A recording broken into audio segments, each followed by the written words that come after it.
মধ্যপ্রাচ্যে নতুন করে অস্থিরতা দেখা দিয়েছে ইসরায়েলের সাম্প্রতিক পদক্ষেপে। সবাইকে অবাক করে দিয়ে কাতারে হামলা চালিয়েছে দেশটি।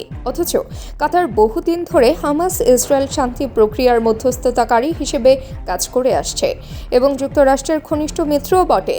ফলে প্রশ্ন উঠেছে, এবার কি আরেক মধ্যস্থতাকারীও ইসরায়েলের লক্ষ্যবস্তু হতে যাচ্ছে?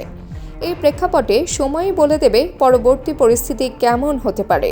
তবে মিশর ধরে নিয়েছে তারাও শিগগিরই ইসরায়েলের আক্রমণের শিকার হতে পারে, তাই দেশটি সমান তালে প্রস্তুতিও নিচ্ছে।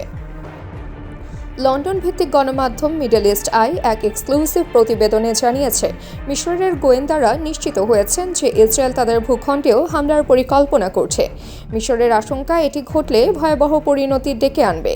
এ কারণে কায়রো থেকে ওয়াশিংটনকে সতর্ক বার্তা পাঠানো হয়েছে। যদি মিশরের মাটিতে হামাস নেতাদের লক্ষ্য করে কোনো আক্রমণ চালানো হয়, তবে তার ফল হবে বিধ্বংসী। যুক্তরাষ্ট্রকেও স্পষ্ট করে জানানো হয়েছে যে কাতারের মতো পরিস্থিতি যেন মিশরের সৃষ্টি না হয়। প্রতিবেদন অনুযায়ী মিশর হামাস সহ গাজা ভিত্তিক সশস্ত্র সংগঠনের নেতাদের আশ্রয় দিয়ে আসছে এবং তাদের নিরাপত্তা নিশ্চিত করার প্রতিশ্রুতিও দিয়েছে। ফলে মিশরের আশ্রয়ে থাকা অবস্থায় এসব নেতাদের ওপর কোনো আক্রমণ তারা মোটেই সহ্য করবে না।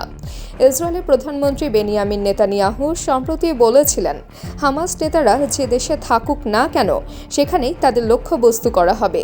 এই ঘোষণার পরই মিশর আরও সজাগ হয়ে উঠেছে।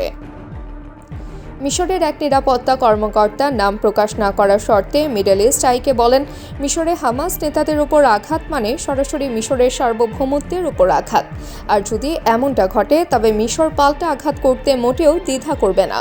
তবে হামাস নেতাদের অবস্থান কিংবা বিস্তারিত বিষয়ে তিনি তথ্য দেননি।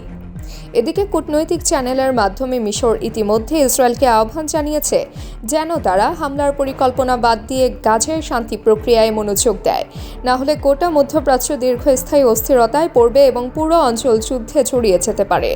মিশরের কর্মকর্তারা আরও দাবি করেছেন, কাতারে হামলার আগে তাদের কিছুই জানানো হয়নি। উল্টো নিজেদের নিরাপত্তার জন্য সীমান্তে চীন থেকে কেনা আকাশ প্রতিরক্ষা ব্যবস্থা মোতায়েন করেছে মিশর। বিশ্লেষকরা বলছেন, মিশর সরাসরি হামাসের পক্ষ নিয়ে কথা বলছে না, বরং তারা চাইছে শান্তি প্রক্রিয়া ব্যাহত না হোক। গাজা নিয়ে দীর্ঘদিন ধরে মধ্যস্থতাকারীর ভূমিকা পালন করে আসা মিশর ইসরায়েলের সাম্প্রতিক স্থল অভিযানের পর ক্রমশ ক্ষুব্ধ হয়ে উঠেছে। যুদ্ধবিরতি ভঙ্গ হওয়া এবং আঞ্চলিক অস্থিরতা আরও ঘনীভূত হওয়ায় পরিস্থিতি যে কোনো মুহূর্তে ভয়াবহ দিকে গড়াতে পারে।